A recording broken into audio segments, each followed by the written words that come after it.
Xin chào các bạn. Nếu các bạn muốn có một cây hoa lan luôn được khỏe mạnh, nó phát triển được nhanh hơn với rất nhiều nụ hoa, những nụ hoa mọc rất nhiều, cành hoa được hồi sinh, hôm nay tôi chia sẻ một sự kết hợp phân bón đơn giản.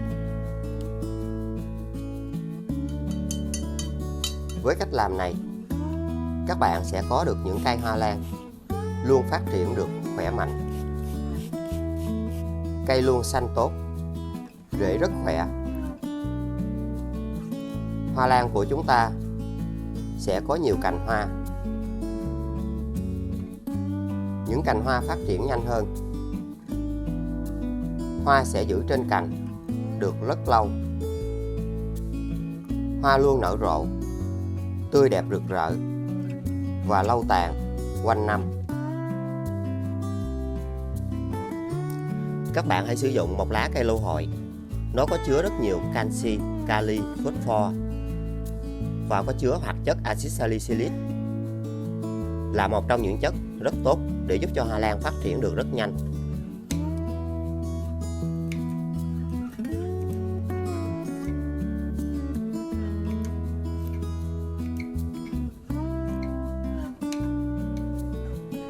Sau đó các bạn sẽ cho tất cả lô hội này vào lọ.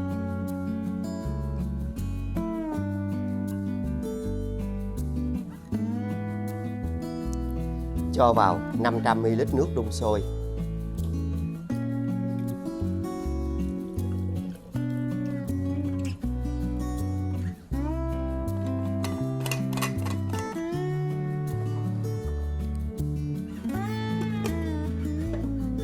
Khi chăm sóc những cây hoa lan thì bột quế đóng vai trò rất quan trọng.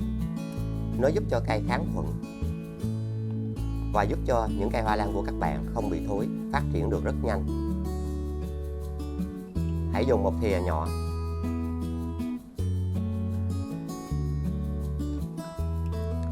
Cho vào 500ml nước đun sôi.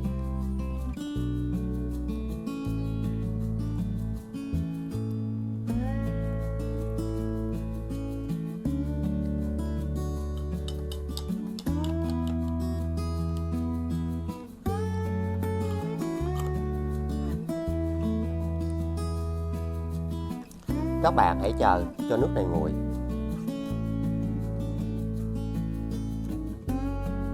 Khi chúng ta sử dụng phân bón, các bạn cần phải tưới nước vào để nó giúp làm ẩm chất trồng và rễ của cây. Và đây là một trong những biện pháp đơn giản và rất dễ.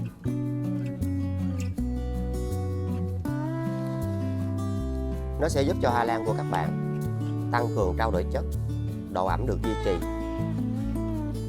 Phân bón sẽ dễ dàng hấp thụ. Vì những cây hoa lan xuất phát từ vùng nhiệt đới, nên khi các bạn sử dụng cách làm này, nó sẽ giúp cho những cây hoa lan yếu ớt phát triển rễ rất nhanh.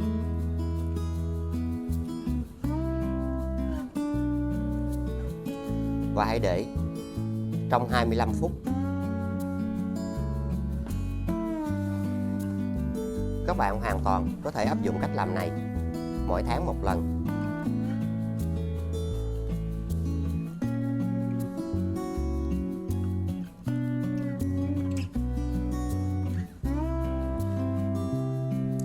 Nó sẽ giúp cho cây tăng đề kháng, những chiếc lá sẽ trở nên cứng cáp và được khỏe mạnh hơn.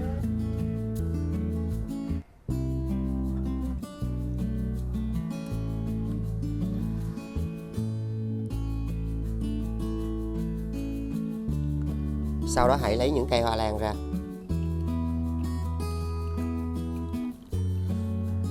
Và nó sẽ giúp loại bỏ các phân bón cũ, làm sạch rễ và chất trồng, để các loại phân bón mới được hấp thụ qua rễ tốt hơn.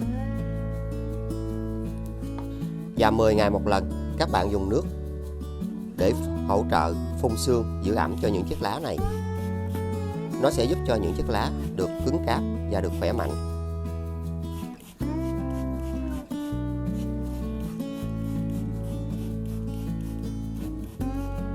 Và nó sẽ giúp cho những cây hoa lan yếu của các bạn sẽ luôn có được những chiếc rễ khỏe hơn.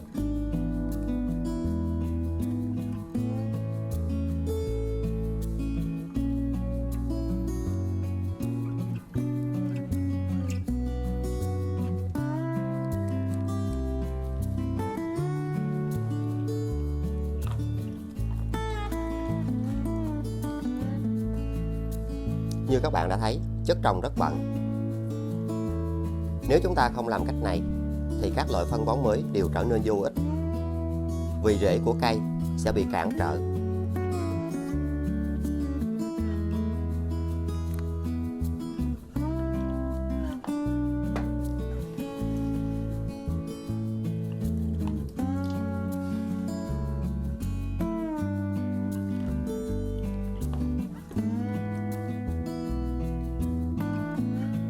Sau khi nước này đã nguội, các bạn sẽ lọc vỏ cặn.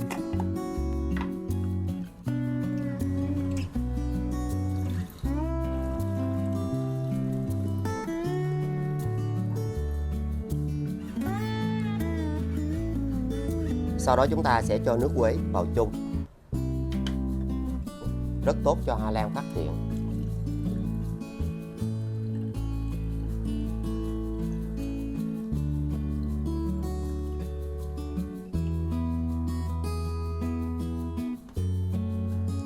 Sau đó các bạn hãy sử dụng ngay nước này.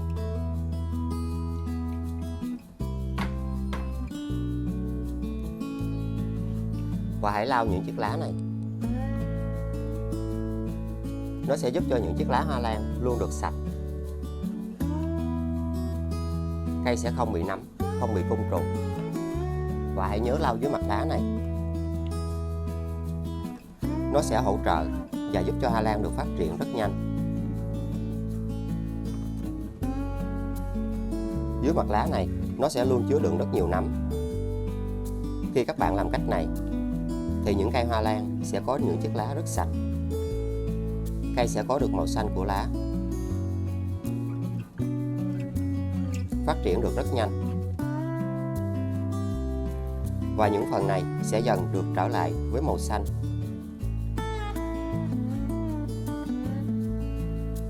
Và hãy nhớ lau đều hai mặt lá này. Các bạn có thể áp dụng cách làm này mỗi tuần một lần. Hoa lan khi được chăm sóc theo cách này có được những chiếc lá luôn được xanh tốt và rất khỏe mạnh.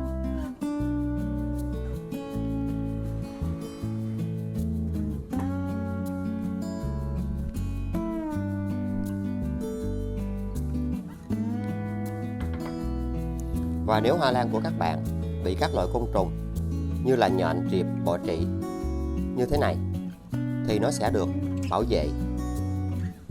Cây sẽ luôn được xanh tốt, phát triển được rất nhanh.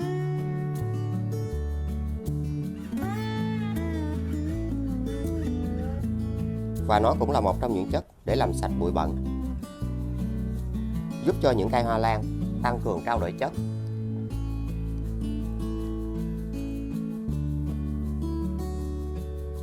Tăng cường trao đổi chất. Những chiếc lá sẽ dần được tươi, khỏe mạnh hơn. Khi các bạn sử dụng cách làm này thì hoa lan sẽ được phát triển rất tốt.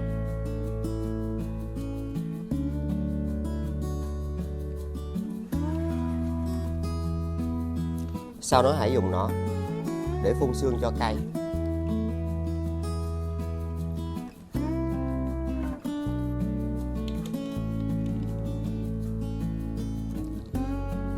Các bạn hãy áp dụng cách làm này mỗi tuần một lần.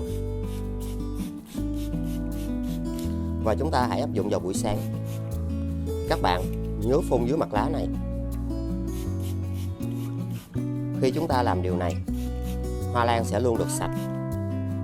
Trong lô hội có chứa rất nhiều dưỡng chất và giúp cho những cây hoa lan luôn được xanh tốt, phát triển được nhanh hơn.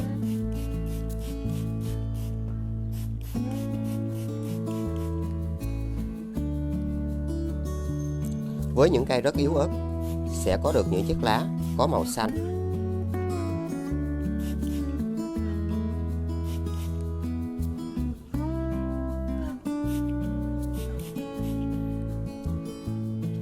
các bạn phun trực tiếp lên rễ.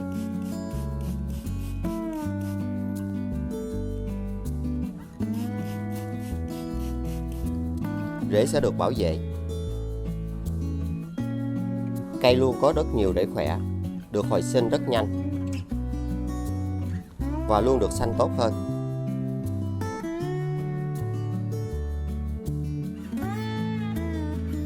Và một điều lưu ý, các bạn không được sử dụng loại phân bón này vào 2 ngày liên tiếp.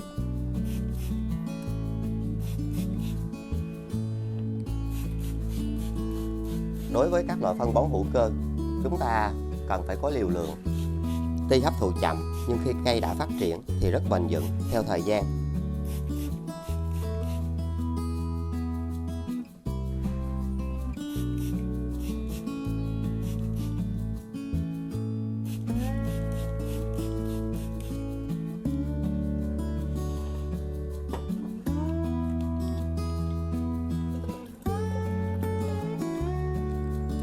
Cho thêm vào 500 ml nước.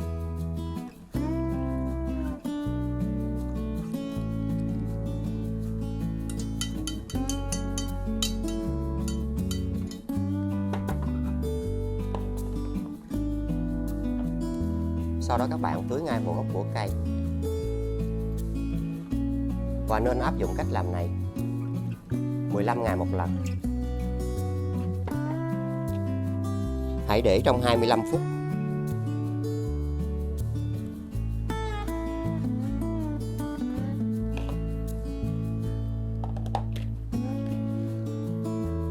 Và có thể xen kẽ các loại phân bón khác để giúp cho cây phát triển được nhanh hơn.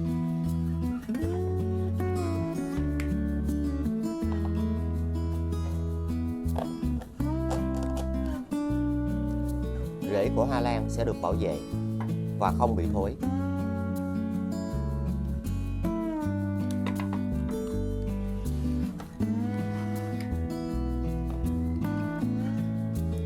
Với những loại phân bón này, đòi hỏi các bạn cần phải kiên nhẫn, vì sự sinh trưởng của mỗi cây hoa lan đều không giống nhau.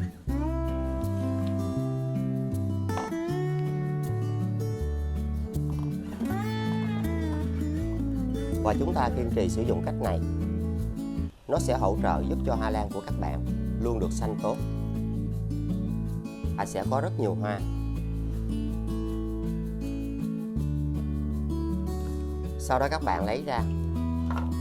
Và đối với những cây hoa lan, hãy nên đặt ở những nơi như là ban công, cửa sổ, mái hiên, nơi có ánh sáng trong ngày. Những chiếc lá sẽ được phát triển nhanh và khỏe mạnh. Cây luôn xanh tốt và sẽ có nhiều cành hoa phát triển được nhanh hơn.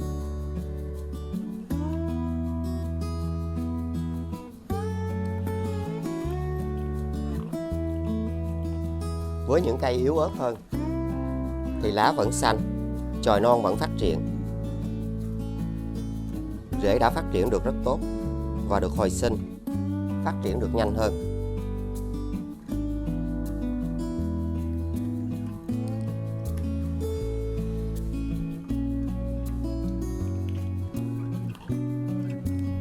Cây có chồi non phát triển tốt, rễ cũng phát triển xanh tốt và rất tuyệt vời. Một loại phân bón đơn giản và dễ tìm. Nó sẽ giúp cho hoa lan của các bạn nở rộ và lâu tàn. Hoa sẽ giữ trên cành được rất lâu.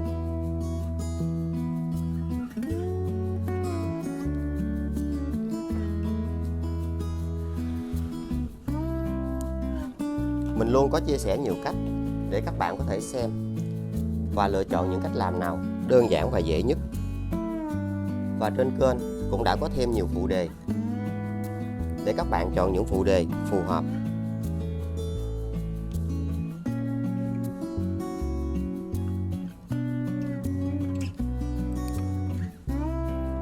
Và những bông hoa nở rộ luôn đẹp rực rỡ hơn.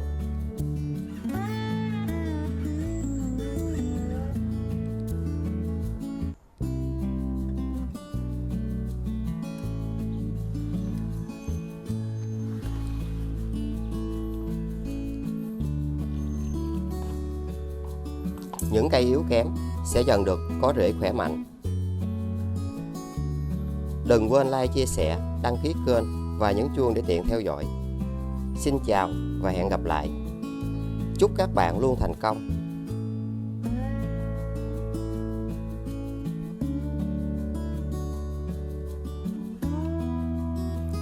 Chào các bạn. Hôm nay tôi chia sẻ cách hồi sinh một cây hoa lan. Với cách làm này thì những cây hoa lan sẽ được hồi sinh và phát triển rất tốt.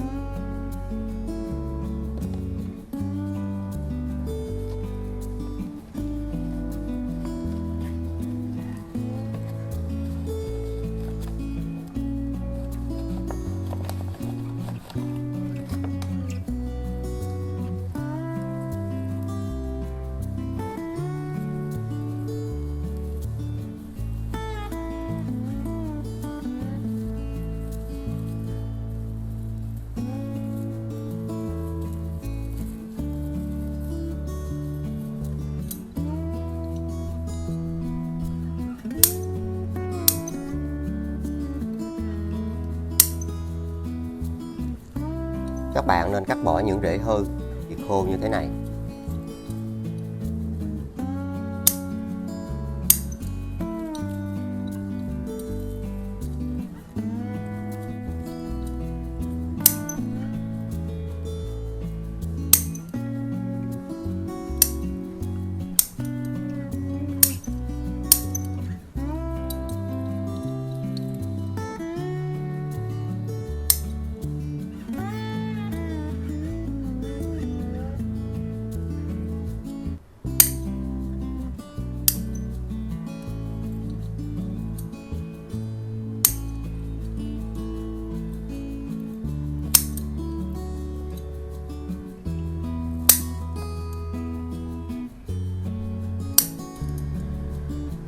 Và còn những chiếc rễ này ăn rất xanh tốt, chúng ta sẽ giữ lại.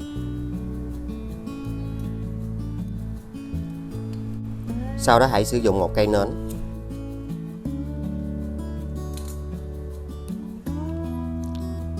Và hãy cho sáp vào đây.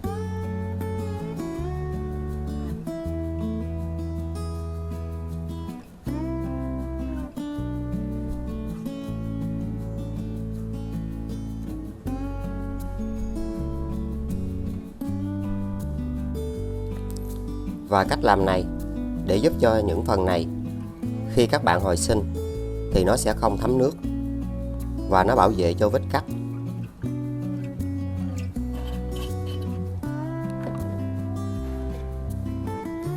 Sau đó các bạn sử dụng bột quế. Bột quế sẽ giúp cho những cây hoa lan được hồi sinh và phát triển được rất nhanh. Và hãy dùng một thìa nhỏ như thế này.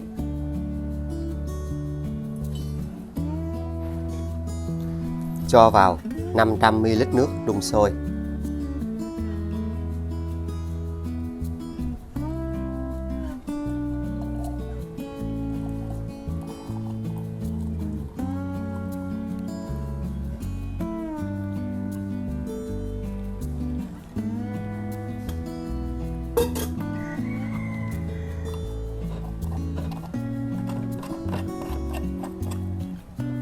Và hãy chờ cho nước này nguội.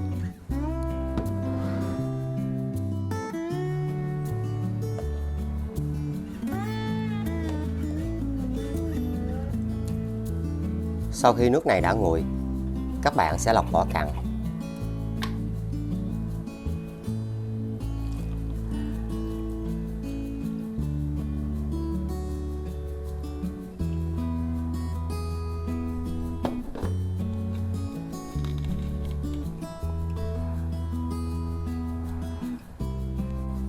Rồi sau đó đặt những chiếc rễ vào đây.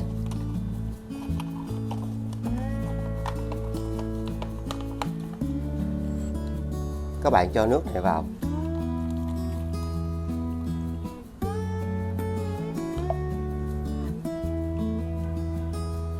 Và để như thế này trong 30 phút.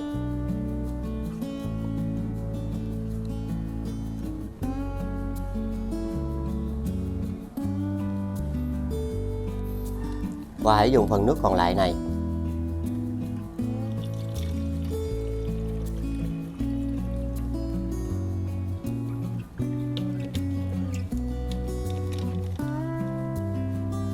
Các bạn sẽ chăm sóc cho những cây hoa lan và nó sẽ giúp cho hoa lan không bị nấm, côn trùng, và những cây hoa lan sẽ được phát triển, được bảo vệ tốt hơn.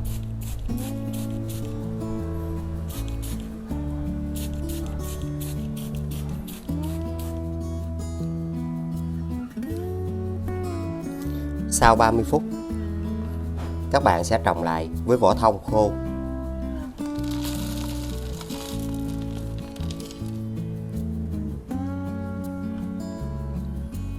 Và những chiếc rễ có màu xanh và còn khỏe như thế này, hoa lan sẽ được hồi sinh rất dễ.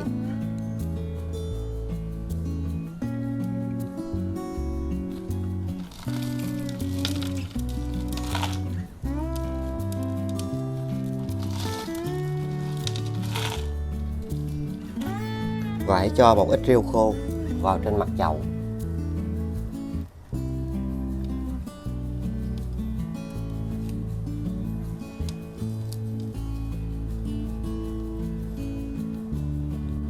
Sau đó các bạn sử dụng nước quế và tưới vừa đủ ẩm như thế này. Nó sẽ giúp cho chậu cây được kháng khuẩn và khử trùng. Và 5 ngày một lần, các bạn chỉ dùng nước để tưới giữ ẩm cho cây, đặt ở những nơi khô ráo, thoáng mát và có ánh sáng.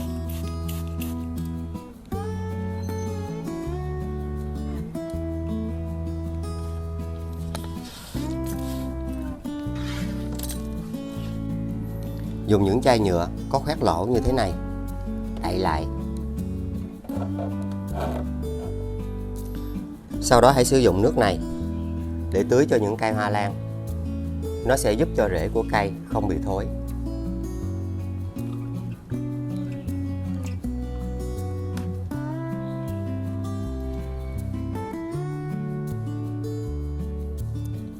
Và đây là kết quả sau 4 tuần tiếp theo. Hoa lan đã được phát triển. Cây nhỏ đã phát triển rất tốt và khỏe mạnh.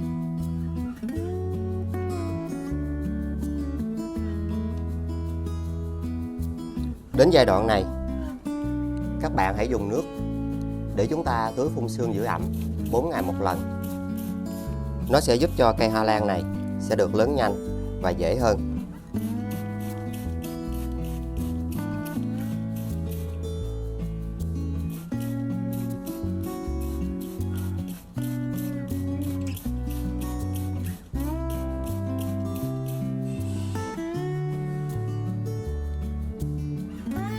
Và mình sẽ tiếp tục đậy lại.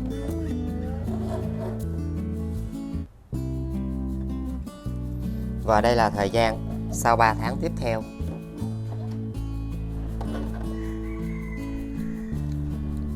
Hoa lan đã được phát triển rất tốt và khỏe mạnh. Cây đã phát triển rất xanh và rất tốt. Các bạn có thể xem thêm bằng những cách làm mà mình đã có chia sẻ trên kênh. Một giải pháp tuyệt vời cho những cây hoa lan sẽ được hồi sinh và phát triển khỏe mạnh hơn. Mình luôn có thêm nhiều phụ đề, các bạn có thể xem và hãy lựa chọn những phụ đề nào phù hợp nhất.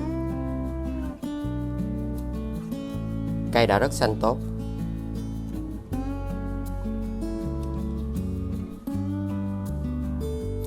Đừng quên like, chia sẻ, đăng ký kênh và nhấn chuông để tiện theo dõi. Xin chào và hẹn gặp lại. Chúc các bạn luôn thành công.